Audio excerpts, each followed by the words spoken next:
Hey everybody, welcome back to another episode of A Wantless Object. And today, I got to make a tool handle. I made what I did was I made a tool shank to hold parting blades.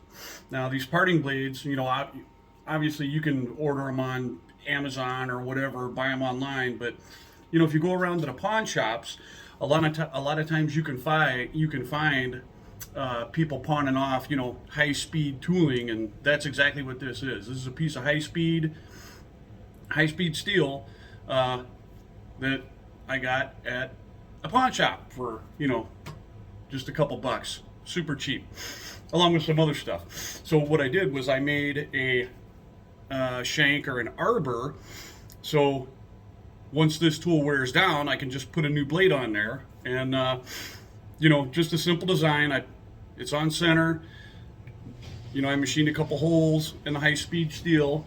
That requires some special tooling because you can't just take a regular twist drill and drill it through a piece of high speed. That don't work that way. Anyway, I made a arbor and I mounted it in the simplest way that I could think of, and that's what I've done. Now, obviously, I have not ground the cutting end of it yet, but that's what this piece of stock is for. It's going to be the wood handle for that. And before I started recording, I already drilled my 1/2 inch diameter hole that I need to receive this. I already drilled that in there, so that's already done.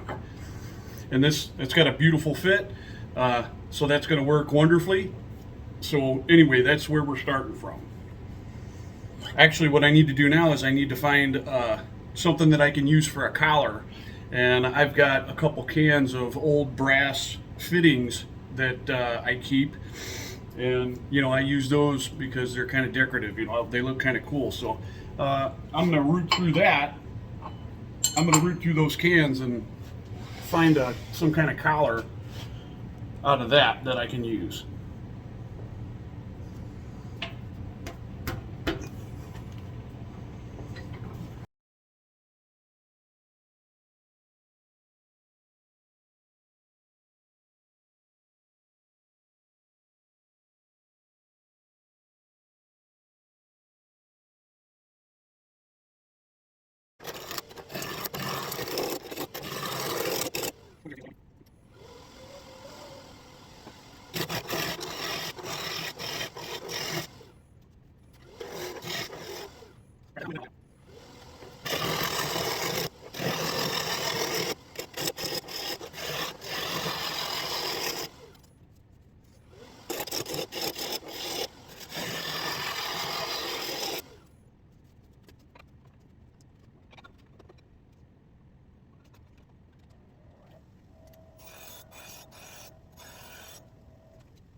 Okay, that's round enough. So now I got a couple decisions I got to make. So I'll be right back. Okay, so I laid out where I want the different shapes at and placed, and I marked it off at 12 inches. So this handle is going to be 12 inches long. It probably doesn't need to be quite that long, but I'm going to make it that length because that's the way I want it. So all I'm going to do now is get these lines on here so I can see them when it's spinning.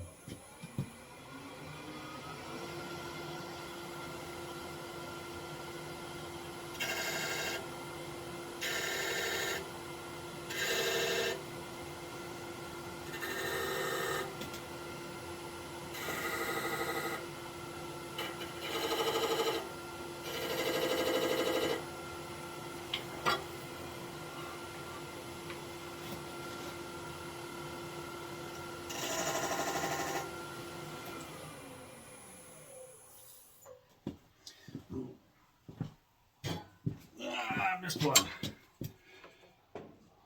We're gonna go right here.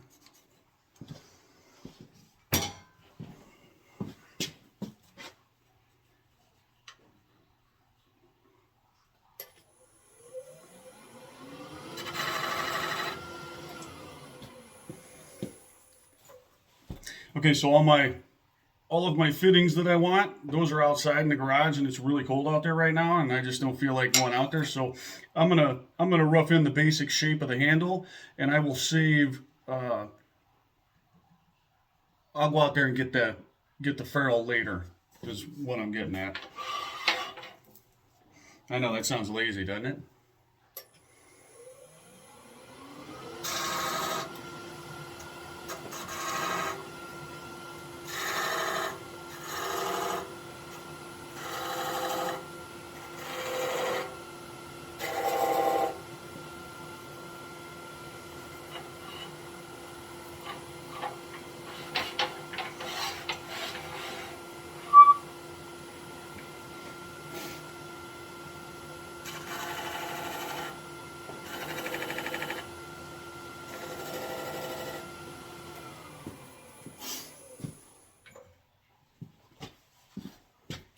So basically what I'm going to do is these first 3 lines, this is all for the ferrule because I know what I'm looking for, but I don't know if I have any more of them left, and the lengths on them are a little different. So I marked it off at a 1/2 inch, 3/4 of an inch, and an inch.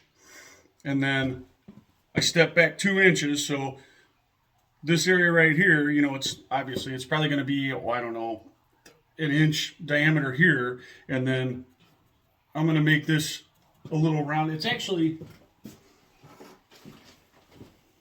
this will be a better way to do it. I'm actually going to make it similar to this. So I'll have the fitting, the ferrule's going here. There's going to be a bit of a bulbous end right here.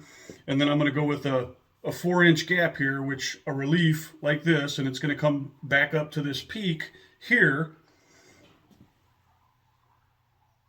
And then I'm going to round that off. And then this will be a smaller diameter handle back here. That's my intention anyway. Now, this is just so I got it in my mind, but I'll probably just freestyle it, and then I'm going to make it a little bit different than that, but we're just going to see what I end up with, you know what I mean? That's where I'm going with this.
There we go. There we go, folks. Got a ferrule now, so we're going to go ahead and fit this ferrule to the handle before I do anything else to it.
nice tight fit on this ferrule, not excessively tight, but there's some threads inside of it, and I would like for it to actually kind of thread on there. Just a little bit more.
There's probably only about 20 thousandths on there right now. Yep, there's 1 inch. And the inside of this is 990. So theoretically that should thread on there. Not quite deep enough. I gotta go just a little bit deeper. Longer, I guess.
Yeah, that should do that.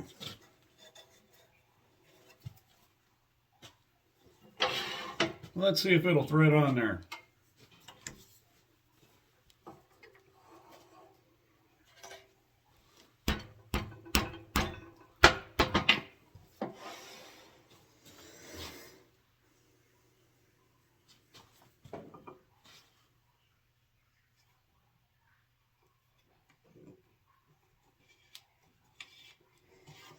It'll thread on there, but it's a little tight, so I'm gonna sand that down just a wee bit.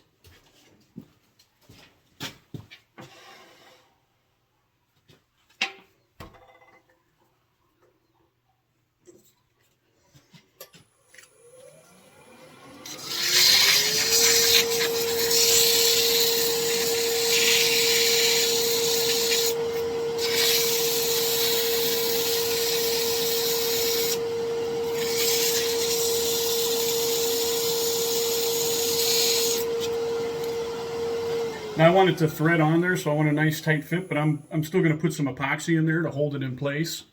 That way it doesn't back off.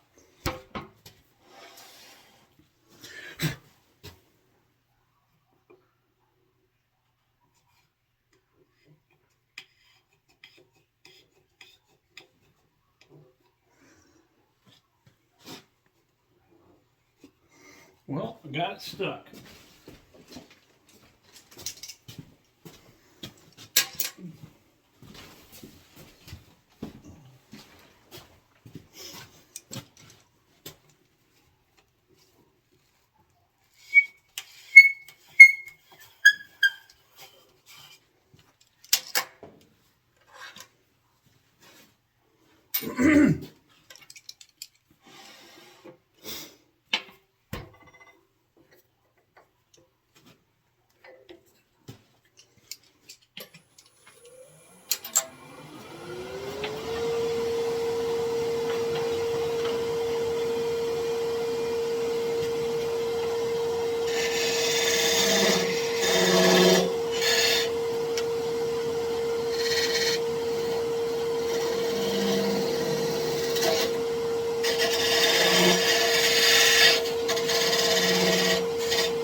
feel free to scold me in the comment section for moving my tool, my banjo and my tool rest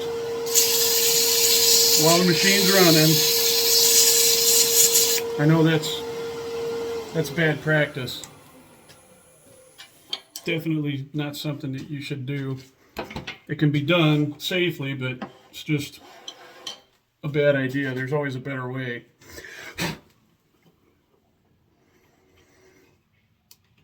That is the fit. That is the fit that I want. It's the fit that I'm looking for.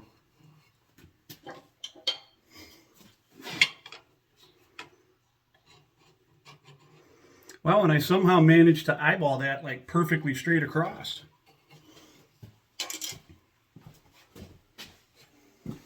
So let's make sure of one more thing. Let me get some of these tools that I got laying around there out of the way.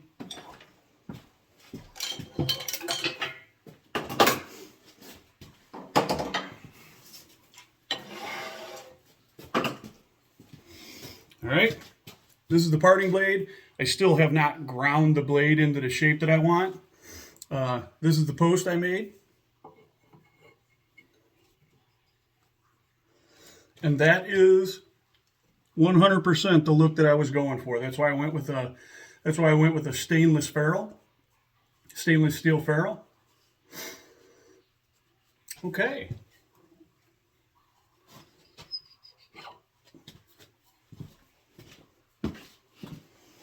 Also, instead of turning the shank diameter to 1/2 inch and then, putting a 63 or a 32 finish on there, it's got probably at least a 250 finish on it. It's real coarse, and I did that intentionally so that the epoxy will bite.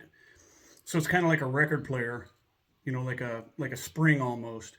So my intention is to fill the hole with the epoxy, and the epoxy will have something to bite to instead of just, gluing it onto a nice smooth surface. It's going to bite in there like teeth. Well, maybe I put too much thought into all this stuff.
All right, let's let that dry, and then we'll figure out what kind of finish I'm going to put on it.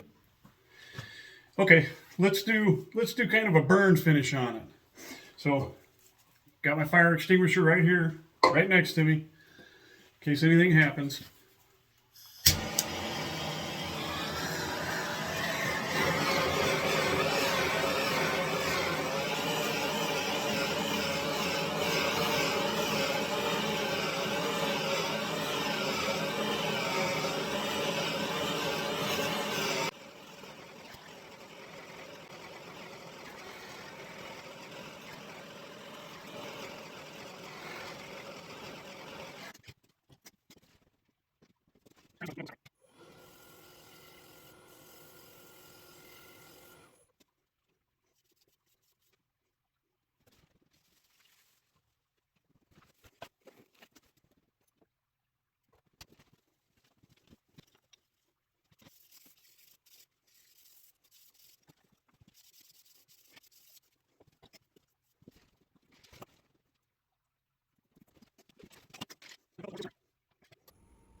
Yeah, the glare from that light's kind of making it difficult for you guys to see. I think you can get a good look at it. I like the way that the burning technique blended all in. And then I'll put at least one more coat of the Waterlux on here just to get it all sealed up. And so after this coat dries, I'll bring you back for that, and we'll go from there.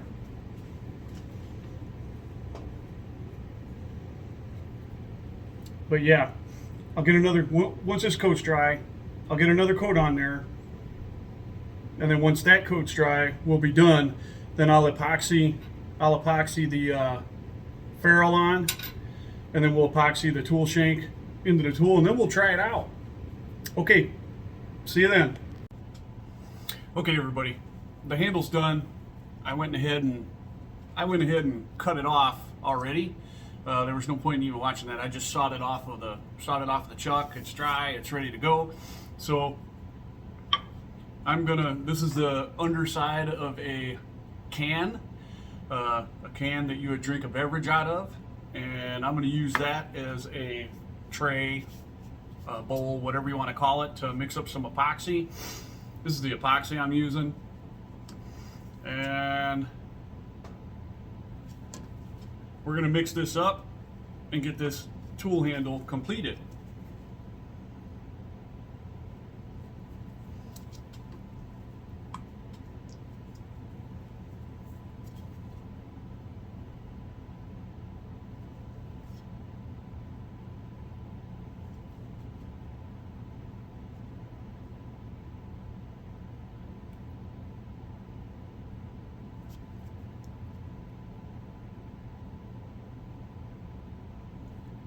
That should be more than enough. And this is it's just a 5-minute epoxy.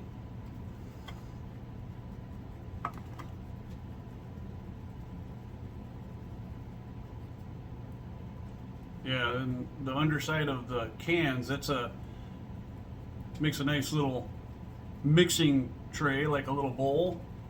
As you can see, it works pretty good. Anyway, we'll get this mixed up. I got way more in here than what I need.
All right, so the ferrule's on there.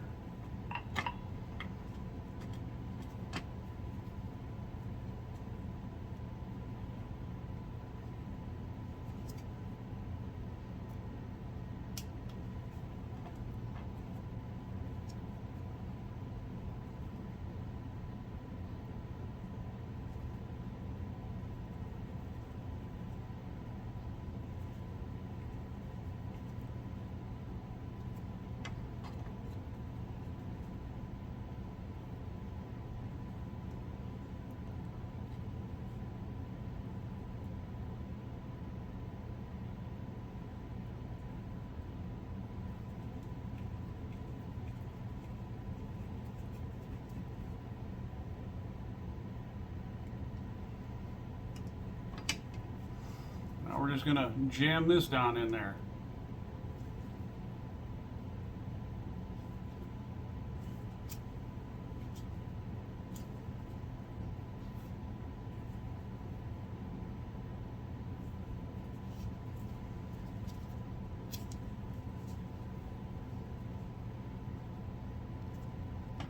And that's it for that. Now we're gonna let it harden up.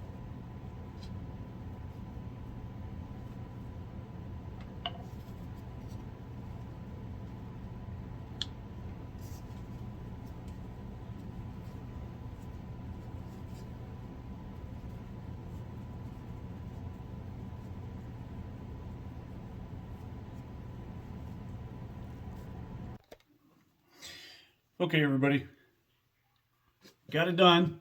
I still have to grind the cutting end of it into the shape that I want, but that's it. It's about 12 inches long. It's a stainless steel ferrule. I made this so that I can buy more of these blades, and they're replaceable. Once this blade gets too short, I can take it off, get rid of it, bolt a new one in its place, and back off to running and using it we go. All right, everybody, thanks for watching.